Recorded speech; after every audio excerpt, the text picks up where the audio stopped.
What really happened to Ayra Starr? The timeline that sparked a continental debate. Now, before we go any further, let's take a step back and look at how this entire controversy reportedly started. Because if you only saw the headlines on social media, you might think Nigeria and South Africa suddenly found themselves in another diplomatic standoff overnight. But the truth is, like many trending stories on the internet, this one didn't explode immediately.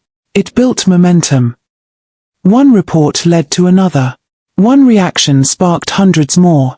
And before long, thousands of people across Africa were debating something that started with a reported visa issue involving one of Nigeria's biggest music stars. So, how did we get here? Let's break it down. Ayra Starr has been one of the busiest African artists in recent years.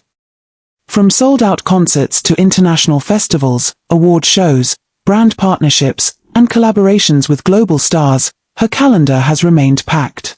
As an artist with fans across different continents, traveling has become part of her everyday life. Whether she's flying to Europe, America, Asia, or another African country, her team usually prepares months ahead. Flights are booked. Hotels are reserved. Performance contracts are signed. Venues are advertised. Promoters invest money. Sponsors come on board.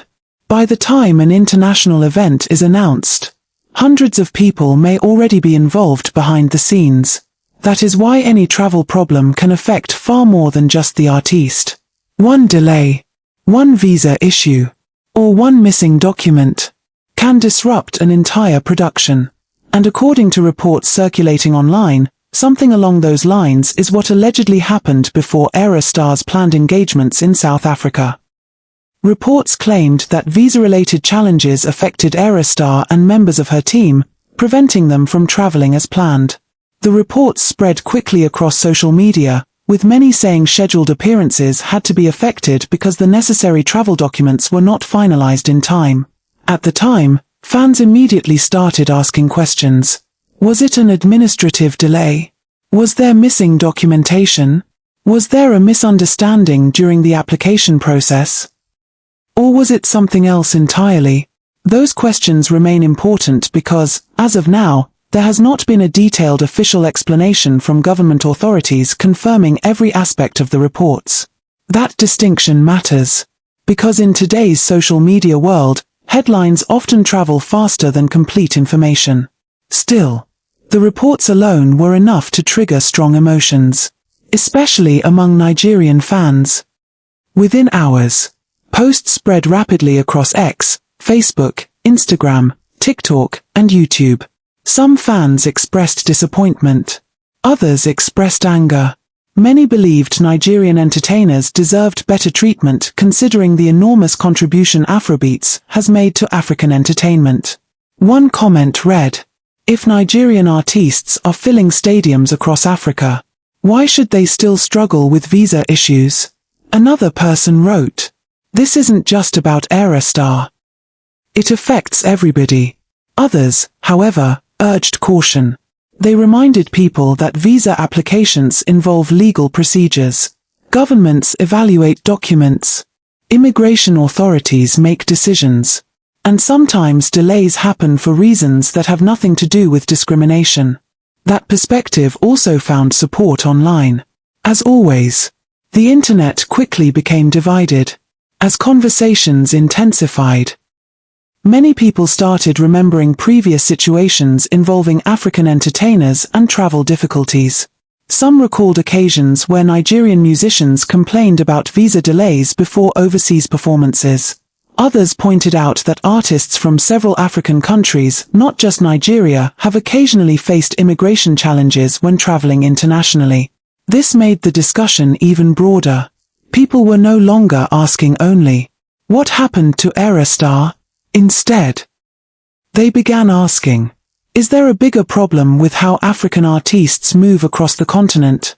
After all, African leaders have spoken for years about promoting easier movement between African countries. The African Continental Free Trade Area, regional integration, economic partnerships, cultural exchange. These ideas all depend, at least in part, on people being able to travel more easily. So whenever a high-profile entertainer reportedly encounters visa challenges, the story naturally attracts attention because it raises questions beyond entertainment. Then came another interesting twist. Some commentators argued that celebrities often shine a spotlight on problems ordinary travelers have quietly experienced for years. Think about it. If a globally recognized artist reportedly encounters travel complications, imagine what regular business owners, students, tourists, or entrepreneurs might sometimes experience. That argument resonated with many people. Others disagreed. They insisted that celebrity cases are unique and shouldn't automatically be used to judge an entire immigration system. Again, the debate continued. As Nigerian social media became increasingly active, fans started comparing how Nigerian artists are received in South Africa with how South African entertainers are welcomed in Nigeria.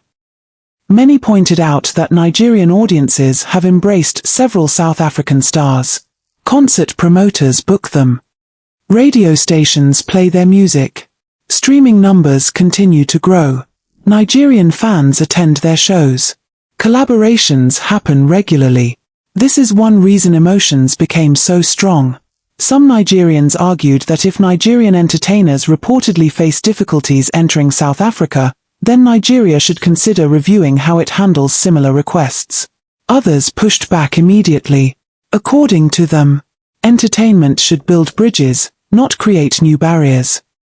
One fan posted something that quickly gained attention. They wrote, "Don't punish musicians for decisions made by immigration officials." Another replied, "If our own people aren't treated fairly, should we simply remain silent?" That exchange perfectly captured the divided opinions across social media. Around this time, traditional media also started paying closer attention. Television discussions, newspaper articles, radio talk shows, entertainment analysts. Everyone seemed to have an opinion. Some commentators focused on immigration policy. Others focused on diplomacy. Some analyzed how such controversies could affect future collaborations between Nigerian and South African musicians. Industry observers warned that prolonged disagreements could create unnecessary tension between two entertainment industries that have benefited enormously from working together. Think about some of the biggest African collaborations we've seen over the years.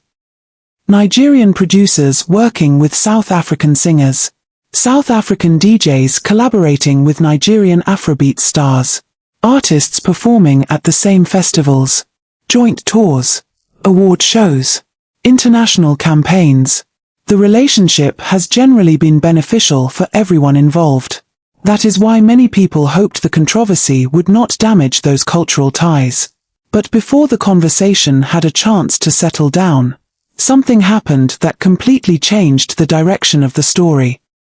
A politician entered the discussion. Not just any politician. A sitting Nigerian senator. And when Senator Natasha Akpatu-Duahan spoke, the discussion moved beyond entertainment blogs and fan pages. It entered the national political conversation. Her statement suggested that if Nigerian artists were indeed being treated unfairly through visa decisions, then Nigeria should consider responding based on the principle of reciprocity. Immediately, the story became much bigger than Ayra Starr. Much bigger than Tyler. Much bigger than music. People were now asking whether this could influence immigration policy between two of Africa's most influential nations. Supporters applauded the senator's stance, saying every country has a duty to protect the dignity of its citizens.